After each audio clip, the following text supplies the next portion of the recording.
de passar para o procurador, queria só fazer um comentário a respeito do que a senhora disse, do operário que, num ato de rebeldia, dava o cano, não aparecia para trabalhar. E eu acho fascinante conversar com motoristas de aplicativo e descobrir quais as estratégias que eles usam também para... Eles não podem dar o cano, porque se eles não aparecem para trabalhar, não recebem.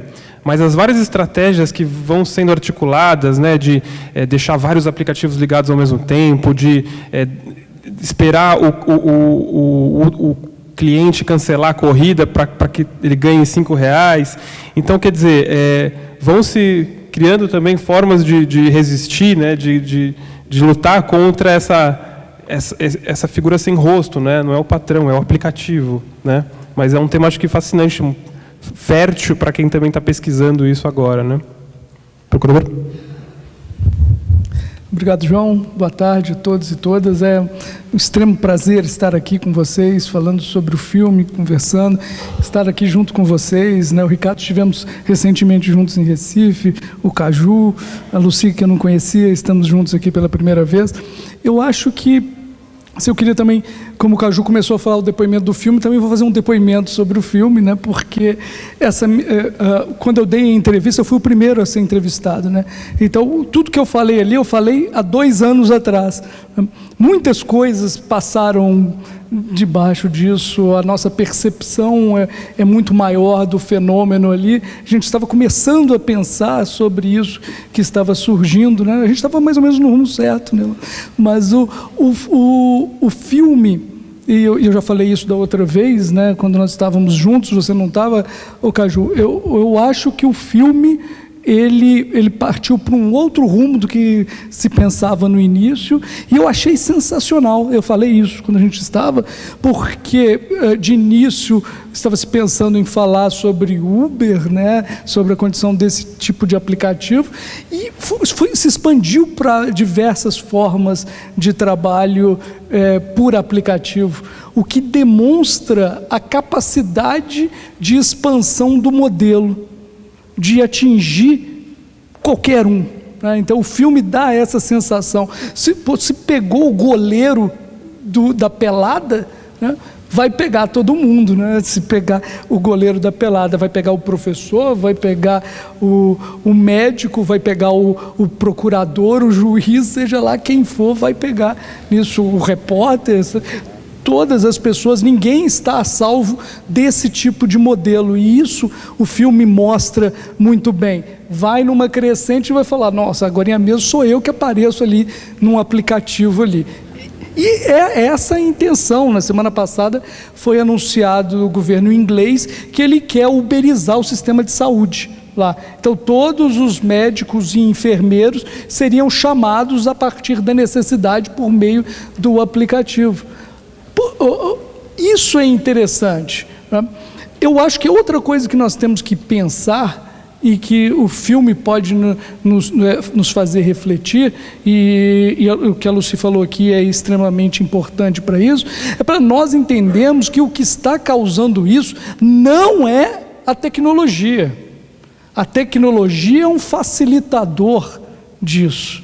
Ela é um grande instrumento para algo que está fora disso, é muito mais amplo do que isso acontecer. O processo de uberização é um processo que ele já vem acontecendo, por exemplo, nos salões de beleza há muito tempo, sendo que é o mesmo estilo, a mesma coisa, só que é analógico, digamos assim. E, inclusive, passou-se uma lei em que legaliza a perversidade.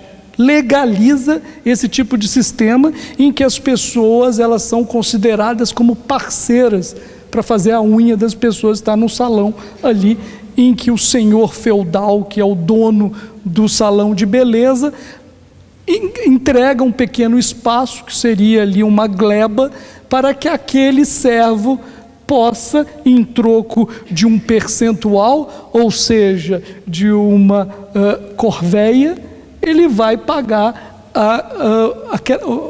para trabalhar. Então você pensa, inverte-se. Quem tem a obrigação ali não é o capitalista com o trabalhador, mas é o trabalhador que tem a obrigação de pagar um percentual para o o trabalhador. Então, o salão de beleza, ele se torna uma plataforma analógica de trabalho, da mesma forma como uma plataforma qualquer. E isso, esse modelo, existem vários projetos no Congresso Nacional, específicos para diversas profissões, em que está se plataformizando o trabalho, né? Está se nessa neofeudalização do trabalho. Então, é algo que pode pegar todo mundo. Isso parte de uma ideologia neoliberal, que tem no centro que as pessoas devem assumir a subjetividade de empresa, em todas as relações, sejam elas quais forem. Não é só trabalho, é em todas. Por isso que tem muito sucesso o aplicativo Tinder, né? Porque as pessoas já estão ali para se autopromover como empresas e para fazer trocas comerciais diversas, fluidas e passageiras, totalmente efêmeras, né? Então, olha, quanto mais melhor, vamos lá, né? Não manter um relacionamento de longo prazo, em que vai, nesse longo prazo, haver trocas e frutos que sejam mais a longo prazo. Não existe longo prazo, a ideia é agora, e vamos fazer. Então, mesmo nessa lógica, gente, vou mudar totalmente de assunto, mas dentro da mesma lógica, o aumento do número de queimadas na Amazônia é a mesma ideia, é a mesma lógica, é a mesma questão, tá? Então, eu acho que isso é uma coisa que nós temos que entender, porque se a gente tentar atacar a tecnologia, a gente vai perder. Não tem lógica nenhuma nós atacarmos a tecnologia. Nós temos que estudar a tecnologia para entender como ela funciona e para entender também que ela é um instrumento para a realização de um objetivo de quem desenhou essa tecnologia. Então é importantíssimo nós entendermos realmente a questão de como funciona e o que é uma plataforma, que o Caju aqui falou, é importante. A Uber, desde 2016, perdeu 17 bilhões de dólares. 17 bilhões de dólares, não sei nem quantas empresas no Brasil têm isso de capital, né? Mas eles perderam no sentido de torrar mesmo, e sabe que vai torrar, por quê? Porque tem os incentivos, como diz aqui o Caju, que não funciona sem esses incentivos. Essas empresas, elas, claramente, a ideologia do Vale do Silício, tem uma frase de um desses, foi o Jeff Bezos que uma vez falou, que concorrência é para os fracos. Essas empresas não buscam concorrer no mercado, elas buscam o monopólio, né? Então, quando você vê, e o Caju falou muito bem aqui, a gente não tem lógica nenhuma a gente pegar um carro, cruzar a cidade e pagar R$15, R$17. Nós sabemos que antes desses motoristas, os taxistas faziam isso com um preço maior, e a gente não conhece taxista rico, né? Pelo menos o taxista, aquele que trabalha no dia a dia, né? Ou seja, é um negócio, segundo os economistas que já se debruçaram sobre a questão, é um negócio que não tem possibilidade real de vingar, porque não há um mercado que possa sustentar isso dessa maneira. Obviamente que pode dos outros. Então a gente começa a perceber os movimentos. A gente conversava sobre a Cabify no movimento de se tornar uma fintech, né? E há o mesmo movimento nos Estados Unidos. Já a Uber está contratando 100 altos empregados bancários, já alugou um grande andar em Manhattan, porque a possibilidade de ela se transformar num banco de pobre, né? Um banco que tem o alvo todos os trabalhadores que trabalham para ela, e vai conseguir tirar um dinheiro ali, porque, gente, é uma das coisas, esse barato que a gente está vivenciando em todas as áreas da vida, eles não são exclusivos de plataforma, não.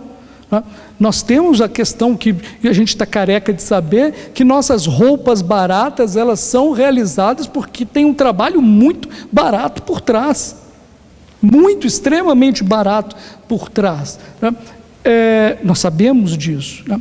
Então, eu queria falar duas coisas em relação a isso. Sobre esse negócio da gente comprar barato, da gente transporte barato. O transporte barato é esse, olha, já começa, por exemplo, de transporte de mercadoria. A Glovo, que é uma grande empresa espanhola, pediu arrego e saiu do Brasil, e agora está concentrado em algumas empresas, e a gente já ouve um zum, que a RAP e a LOG vão trabalhar juntas, elas vão se fundir, ser uma empresa só. O futuro é ser uma empresa grande que vai poder explorar no monopólio do mesmo jeito. Obviamente a gente pode pensar que pode não acontecer isso. A grande questão é que nós estamos vivenciando a história, a gente não sabe muito bem, a gente está sabendo o que está acontecendo, mas obviamente a gente não consegue fazer uma futurologia, entender como é que vai, mas a gente sabe dos riscos. Se uma empresa ela assume o monopólio do transporte de uma cidade, e ela vai poder impor o preço dela, aquele preço que era democraticamente realizado por meio do poder público, que discutia qual é o preço que seria estável, né, mais estável para a população, para aqueles trabalhadores, hoje vai colocar na mão de uma empresa privada. E o outro passo da Uber que ela está, é tentar dominar todo o transporte de uma cidade, inclusive o transporte coletivo de todos os modais. Ela já começa a fazer em pequenas cidades isso, e ela está atacando, invadindo as cidades para ela dominar o transporte na cidade. Quem vai impor a tarifa? A Uber, nessa própria ideia. Então, como falou a Vina Dubal aqui, não é livre mercado que se busca, é um monopólio de mercado de exploração. Passa do Estado para uma empresa. Aí eu queria falar duas coisas sobre isso, né? Uma primeira provocação que o João fez aqui, depois uma outra que o Caju fez ali. A provocação do João. Eu acho que colocar isso na mão do consumidor, ou essa responsabilidade, de extrema perversidade. É colocar no indivíduo uma responsabilidade de estar tomando a água Minalba e falar, nossa, será que a Minalba está envolvida em alguma coisa dessa? Espera aí, eu já ouvi falar, de repente, essa nascente da água Minalba tem alguma coisa que destrói um determinado pica-pau amarelo, que não sei o que está sendo extinto por causa disso. Gente, não podemos colocar isso nas responsabilidades individuais. A responsabilidade é coletiva. É coletivo. Nós entendemos que isso acontece, é importante. O boicote individual não resolve nada.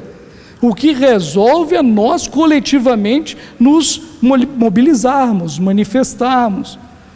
O Estado, ele tem que atuar. Quando eu pego um carro na rua, o pressuposto, e eu tenho que tomar esse pressuposto em um Estado democrático de direito, é que aquele negócio ele é legal.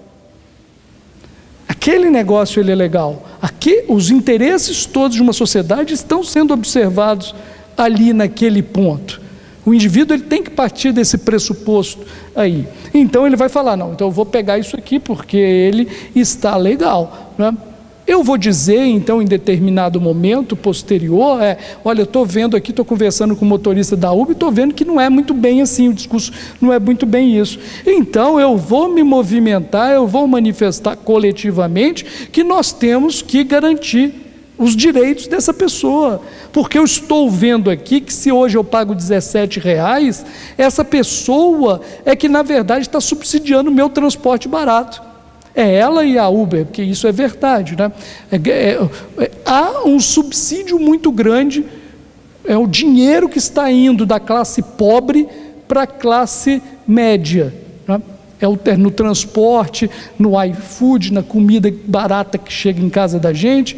Quem está subsidiando isso? São as empresas nos fundos aí, a gente não entende muito bem, a gente vai entender proximamente por que eles estão fazendo isso, e os trabalhadores também, que estão recebendo muito menos do que deveriam legalmente receber em termos de direitos, ou inclusive em salários, ou até mais, em todo o equipamento que ele utiliza para realizar a atividade econômica. Então nós estamos aqui pegando um carro barato para nos levar para outro lugar, não é só o trabalho da pessoa de levar a gente, ou o tempo de vida que ela está gastando levando de A para B, né? Não é só isso não, essa pessoa está colocando todo um pequeno dinheiro que ela tinha, sabe-se lá como que ela teve esse dinheiro, para adquirir o instrumento de trabalho, que não é meio de produção, é um instrumento de trabalho que é o carro, que está sendo colocado para o negócio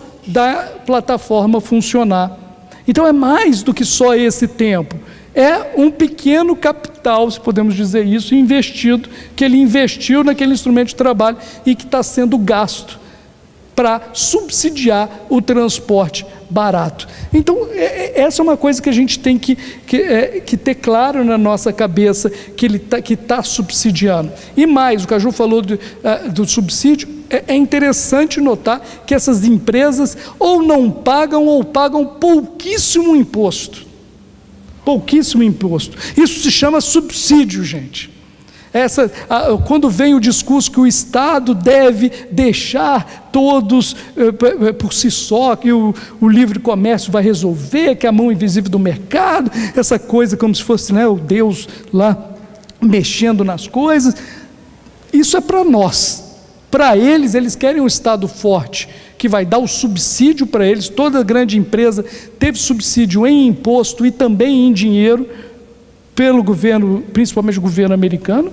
E o que acontece, né? Eles usam inclusive o Estado forte para impedir que os outros estados taxem, tributem essas empresas. Nós vimos isso no G7 agora no final de semana, em que os Estados Unidos pressionou a França, para a França ainda devolver dinheiro que foi tributado em cima das empresas norte-americanas. Elas pagam muito menos do que as outras empresas, e mesmo assim, quando um estado diz que vai tributar, vem o outro estado mais forte e vai dizer que não é para tributar, né? Essa é a primeira coisa. Então eu acho que a solução é coletiva, a solução é nas manifestações coletivas e na instrumentalização do Estado para fazer frente a isso. Chegando no último ponto, eu já me alonguei demais, é a questão do vínculo de emprego. Eu acho a questão do vínculo de emprego, eu acho que é claríssimo o vínculo de emprego, não é pouco claro não, é claríssimo. Todas, 100% das decisões judiciais que negaram vínculo de emprego com plataforma, simplesmente não citaram o artigo 6º, parágrafo único da CLT, nenhuma citou esse artigo, que desde 2011 nós estamos prevendo que, em lei, que o controle realizado por meio informático equivale ao controle realizado de forma pessoal do serviço. Por que nenhuma decisão cita? Porque isso acaba com qualquer discussão. Então ele passa por cima, finge que não sabe, que não conhece aquilo, porque a ideologia vem mais forte e fala no lugar da razão, né? Mas a razão vai dizer, olha, como que eu vou escapar disso? E aí eu queria terminar com isso. É impossível, né? Tem a questão da flexibilidade. A flexibilidade, se ela é algo interessante realmente para alguns trabalhadores que expressamente dizem, olha, o que me atrai isso é uma possibilidade de flexibilidade, ela não é incompatível com a relação de emprego, nunca foi, e mais do que isso, ela não é incompatível com você ter direitos, né? É muito louco isso, fala, não, o trabalho é flexível, então você não tem direito a nada. Mas por quê? Né? Por que isso? Temos várias pessoas que trabalham em home office, que é um trabalho completamente flexível, e para as mulheres ele é trágico, né? Mas o que acontece? Esse trabalho é considerado como empregado, por que não? Né? Então é uma lógica que não tem lógica no final das contas, né? O segundo ponto que eu queria até dizer sobre isso não existe empreendimento se não houver controle. De uma forma ou de outra você tem que controlar, senão o negócio não vai dar certo. Eu estou fazendo uma pesquisa sobre carregadores de patinetes. desses patinetes que ficam entulhando nossas ruas por aí, né? Esses patinetes, eles são elétricos e eles têm que ser carregados. Quem carrega isso, né? O que a gente conseguiu perceber? Que no começo, aqui no Brasil, né, nos Estados Unidos é um pouco diferente, mas aqui no Brasil, eles contrataram um determinado número de empregados, mas a grande parte que fazia esse carregamento eram pessoas, digamos, uberizadas também, contratadas precariamente pela plataforma, né? Eles começaram, então, fazia o seguinte: numa determinada hora o aplicativo soava lá e ele dizia: olha, tem patinete aqui, acolá, vai lá e busca, e você pode inclusive levar para sua casa, você carrega e depois você devolve onde eu mandar. Assim começou assim começou a não funcionar. Começou a não dar certo, porque a pessoa carregava, aí começou a ver que não dava dinheiro, porque encheu de gente para carregar patinete. O que aconteceu? Não sobrava dinheiro para ninguém, as pessoas conseguiam pegar poucos patinetes e não conseguiam ter uma renda e acabava desistindo. Qual foi a estratégia que as empresas usaram recentemente? Elas contrataram mais trabalhadores empregados, cumprindo jornada, 3 turnos, mas mantém em determinada parte à noite. Eles abrem o aplicativo às 6 horas da tarde e às 8h30 eles fecham o aplicativo. E aí as pessoas saem naquela luta pelos patinetes que sobraram lá, colocam em seus carros e entregam lá na própria empresa, que lá na própria empresa eles carregam esses patinetes. E para devolver, o mais interessante é o para devolver. Para devolver, eles liberam os patinetes às 3 horas da manhã. Às 3 horas da manhã. Então a pessoa devolve lá 8h30, 9 horas, ela tem que ficar numa fila a madrugada inteira para esperar a liberação do patinete para ela poder carregar, né? Devolver ao local onde a plataforma vai estar. Eles ganham R$ 2,50 por cada um para levar, e para devolver no local eles ganham R$ 1,50, né, o patinete. Então isso é uma coisa interessante. A empresa, ela não abre mão do controle, e quando ela não consegue ter o controle, ela vai dar o seu jeito para que aquilo aconteça, né? Então, com isso eu deixo só uma pergunta que ela é mais forte, né? Que eu acho que, se perguntar se existe vínculo de emprego, a pergunta que nós temos que nos colocar essas pessoas, elas, para o bem da própria sociedade e para essas pessoas, elas são merecedoras de ter uma proteção ou não? Eu acho que isso vai além da pergunta do vínculo de emprego, e eu acho que a resposta é óbvia. Muito obrigado por todos, desculpa, me alonguei.